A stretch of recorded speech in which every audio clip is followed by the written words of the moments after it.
Hello friends, आप सभी का स्वागत है सौरभ एकेडमी में। आज के सेशन में हम बात करने वाले हैं इंग्लिश अल्फ़ाबेट के कुछ इम्पॉर्टेंट पॉइंट्स, टॉपिक्स, रूल्स पे। जैसा कि मैंने पिछले सेशन में आप लोगों को बताया था 6 पॉइंट, ठीक है, कि बाएं से, दाएं से, हैं, अपनी बाईं ओर, अपनी दाईं ओर। तो इस तरह के जो पॉइंट्स हैं उन सब का कंसेप्ट मैंने आपको बता दिया था कि वो सब जो शब्द आपको जो सवालों में मिलेंगे तो उन सवालों को हमें कैसे बनाना है, ठीक है, हमें गिनती किस तरफ से गिननी है, ये मैंने आपको उन 6 पॉइंट्स के द्वारा मैंने बता दिया, ठीक है। उसके बाद एक ये भी आता है कि इन तरह के सवाल में, जो इस तरह के जो अल्फ़ाबेट के जो सवाल हैं, इस सवाल में के और से में अंतर, ठीक है, के और से में अंतर। के मतलब क्या, ऑफ, और फ्रॉम मतलब से, यानी कि ऑफ और फ्रॉम में यहाँ पे क्या डिफरेंसेस देखने को मिलता है, ठीक है। अगर सवाल में आपको के आ जाता है या फिर आपको से आ जाता है तो आप वैसे सवालों को कैसे टैकल करेंगे, आज के वीडियो में हम यही जानेंगे, ठीक है। तो हम देखते हैं इसको हम चाहते तो लिटरेचर के माध्यम से भी आपको लिख के हम बताते, ठीक है, लेकिन हम लोगों को हर चीज को रटना नहीं है। जिस चीज को याद करना है उसको हम याद करेंगे, और जिस चीज को हमको सवालों के द्वारा अपने माइंड में सेट करना है, कॉन्सेप्ट क्लियर करना है, उसको हम सवालों के द्वारा कॉन्सेप्ट क्लियर करेंगे, ठीक है। हमारा टॉपिक भले ही के और से में अंतर है, तो वो क्या अंतर है, तो हमको वो जानना है कि वो अंतर क्या है। तो उस अंतर को हम जानने का कोशिश करेंगे सवालों के द्वारा, ठीक है। तो पहला सवाल हमने लिया एग्जाम्पल में कि अक्षर एम के दाएं पांचवा अक्षर कौन सा है। अक्षर एम यानी लेटर एम है, एम के दाएं, यहां पर के आया, और यहां जब सवाल मैंने लिया है तो मैंने लिया है अक्षर एल से दाएं चौथा अक्षर कौन सा। यहाँ एल से है, ठीक है। तो बस कुछ नहीं, यहाँ के और से में क्या अंतर है ये देख लीजिए कि हमारा यहाँ मूल शब्द क्या है, हमारा यहाँ मूल शब्द एम है, और हमारा यहाँ मूल अक्षर एल है, माफ कीजिएगा, शब्द नहीं है, अक्षर है। यहाँ अक्षर एम जो है हमारा मूल अक्षर है, और इसके दाएं पांचवा अक्षर कौन सा है, ठीक है। तो हम यहाँ पर आपको समझाने के लिए ABCD लिख रहे हैं, आप ऐसा नहीं करेंगे, ठीक है। पहले हम ये कर देते हैं, आपको देखिए ABCD EFGHIJKL,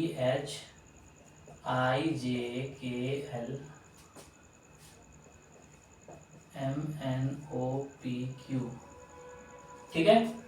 अब कहा जा रहा है कि M के दाएं पांचवा अक्षर, के दाएं, M कहाँ है, यहाँ है, इसके दाएं पांचवा अक्षर बोला जा रहा है। तो पहला, दूसरा, तीसरा, चौथा, क्यू के बाद क्या होता है, आर होता है, यानी कि आर हो गया पांचवा, ठीक है। तो M के दाएं पांचवा अक्षर क्या हो गया, आर हो गया। चलिए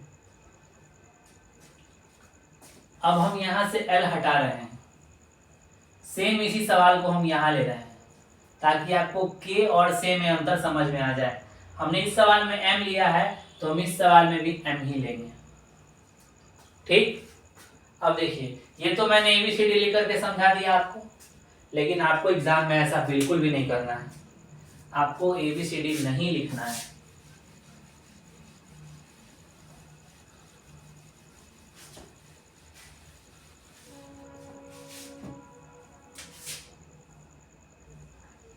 आपको प्लेस वैल्यू याद होना चाहिए। प्लेस वैल्यू याद अगर होगा आपको तो आप M का प्लेस वैल्यू जानते हैं क्या है, M का प्लेस वैल्यू है 13, ठीक है।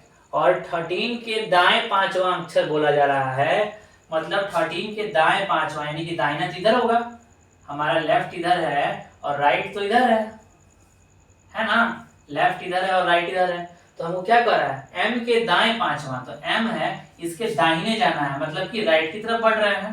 तो राइट की तरफ जब हम बढ़ते हैं इस तरफ, तो 13 के अंदर क्या होगा, 14, 15, 16, 17, 18, तो कितना पढ़ गया आगे, हमको कितना पढ़ना था, पांचवा अक्षर, तो पहला अक्षर, दूसरा, तीसरा, चौथा और पांचवा हमें क्या आया, 18 आया। तो 18 का क्या होगा लेटर, 18 किसका प्लेस वैल्यू है, तो 18 हमारा आर का प्लेस वैल्यू है ना, 18 हमारा आर का प्लेस वैल्यू है।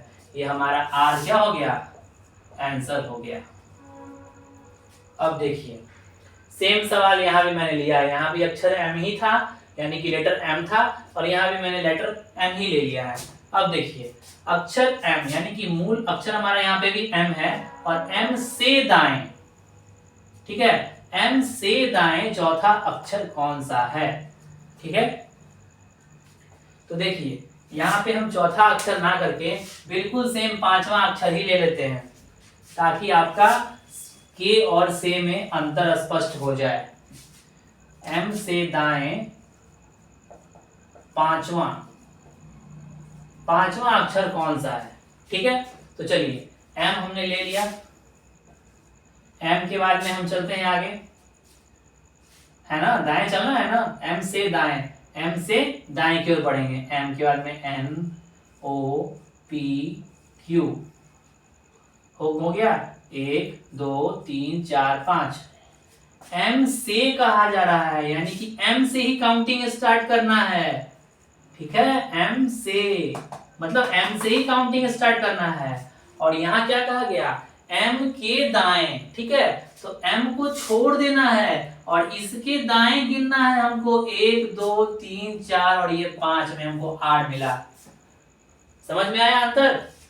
इसमें मेजर डिफरेंस बस यही है कि हमको यहाँ m को छोड़ करके m के बाद से 5 काउंट करना था, और हमें यहाँ पे m से दाएं पांचवा, मतलब कि m से लेके कंटिन्यूअस, m से मतलब क्या, m को हम यहाँ इंक्लूड कर रहे हैं, क्या कर रहे हैं, यहाँ हम m को इंक्लूड कर रहे हैं, और यहाँ पे हम m को एक्सक्लूड कर रहे हैं, ठीक है। यहाँ पे इंक्लूडिंग और एक्सक्लूडिंग का कॉन्सेप्ट आया कि यहाँ पे हम m को m से अगर कहा जा रहा है, मतलब हम m से काउंट करेंगे तो m से ही गिनती स्टार्ट कर देंगे 5 का, ठीक है। और यहाँ m के दाएं पांचवा बोल रहा है, तो m को छोड़ने के बाद में जो पांचवा होगा तो हम m के बाद से गिनती स्टार्ट करेंगे, ठीक है। बस यही दोनों में मेजर डिफरेंसेस हैं। चलिए, तो अगर ये कॉन्सेप्ट समझ में आ गया है तो इसी के बेसिस पे मैंने नीचे सेम फिर वैसे ही दोनों पे एक एक पैटर्न पे मैंने क्वेश्चन ले रखा है। तो आइए देखते हैं पहले के वाले कॉन्सेप्ट पे।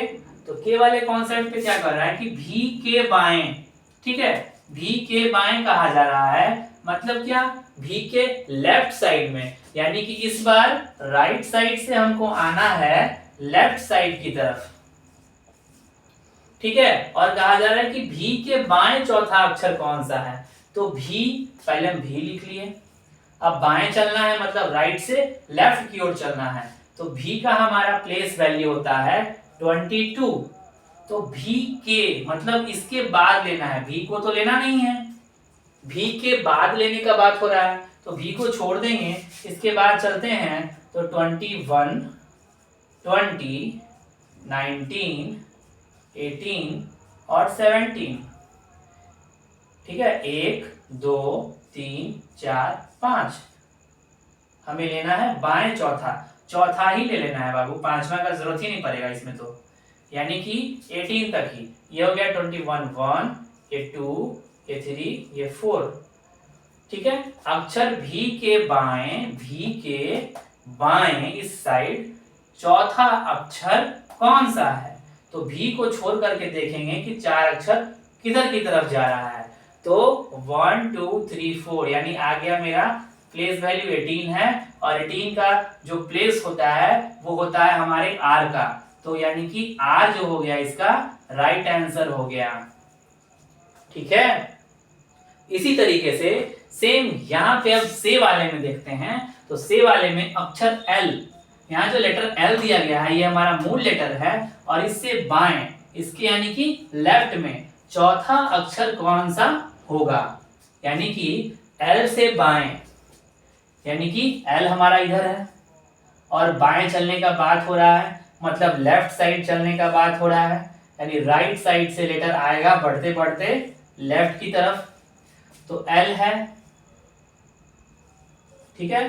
L जो है ये हमारा L का प्लेस वैल्यू जो होगा वो होगा 12, ठीक है।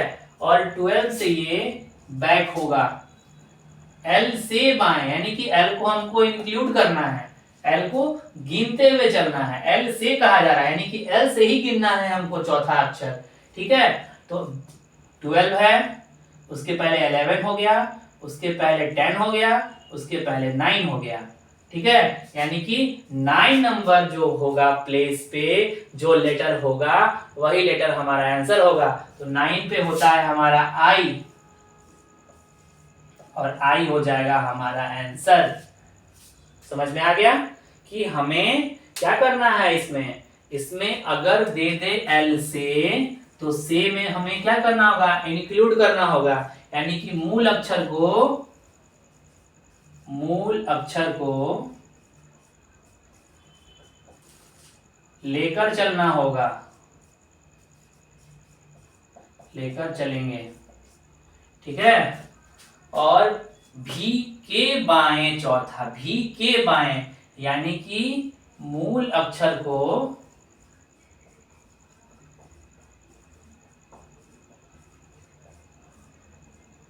छोड़कर चलेंगे।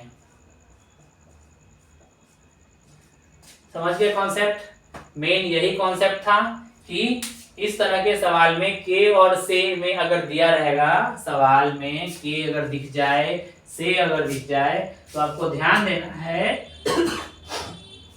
कि के वाले सवाल में आपको क्या करना है, एक्सक्लूड करके चलना है, यानी कि मूल अक्षर जो दिया रहेगा जिसके बाएं दाएं आपको चलना रहेगा उसको छोड़ करके चलेंगे, उसको छोड़ करके ही काउंट करेंगे, ठीक है। और अगर आपको से वाला दिया रहे सवाल में कि मूल अक्षर से, तो इसमें क्या करेंगे कि जो अक्षर दिया रहेगा जिसके बाएं दाएं आपको चलना होगा उसको काउंट करते हुए चलेंगे, उसको भी गिनेंगे। समझ गए आप लोग। कैसा लगा आप लोग को वीडियो, आप लोग कमेंट में जरूर बताइएगा। क्योंकि मैं अगर कुछ आप लोग को कंटेंट डिलीवर कर रहा हूं तो वो आप लोग को समझ में भी आना चाहिए। तो मेरे द्वारा जो भी ये बताया जा रहा है रीजनिंग का कॉन्सेप्ट, ये आप लोग को कितना समझ में आ रहा है ये आप लोग बताइएगा हमें कमेंट सेक्शन में, ठीक है। तो आज के सेशन में फिलहाल इतना ही। उम्मीद करता हूं कि आप लोग को मेरा ये कॉन्सेप्ट जो मैंने बताया आपको समझ में आया होगा, और आप लोग इस पर प्रैक्टिस भी कीजिएगा। और जब मैं क्लास स्टार्ट करूंगा प्रैक्टिस सेशन वाला, तो उसमें आप लोग मेरे साथ मिलकर के प्रैक्टिस कीजिएगा। उसके बाद में किसी भी बुक से आप कोई भी सवाल बनाइए, बिल्कुल बनेगा, कहीं से कोई समस्याएं नहीं आएगी। इतना मैं विश्वास के साथ करता हूँ कि जितना मैं कंटेंट आपको डिलीवर कर रहा हूँ इन वीडियोस के थ्रू, उतना में आपको कहीं से कोई दिक्कत नहीं आएगा। जो चैप्टर मैं पढ़ा दे रहा हूँ, जिसका मैं बेसिक बता दे रहा हूँ, हाँ आप लोग कोई सेशन मिस नहीं कीजिए। अगर आप लोग को 1 by 1 step by step reasoning का पूरा सिलेबस कवर करना है, तो आप लोग मेरा कोई भी सेशन को मिस ना करें। ऐसे भी मेरा सेशन कोई बहुत बड़ा सेशन तो होता नहीं है, आधे घंटे का 45 मिनट का सेशन होता है। इसको अगर आप लोग कर लेते हैं तो आप लोग का रीजनिंग बहुत ही बेहतरीन और एक मजबूत हो जाएगा, जो आप लोग को किसी भी कॉम्पिटिटिव एग्जामिनेशन में काफी हेल्प करेगा, ठीक है। और ये बहुत ही इजी हो जाएगा आप लोगों के लिए। बस आप लोग प्रैक्टिस को बनाए रखिए। क्लास करने के बाद में आप लोग मैक्सिमम क्वेश्चंस को जरूर अटेम्प्ट कीजिए, ओके।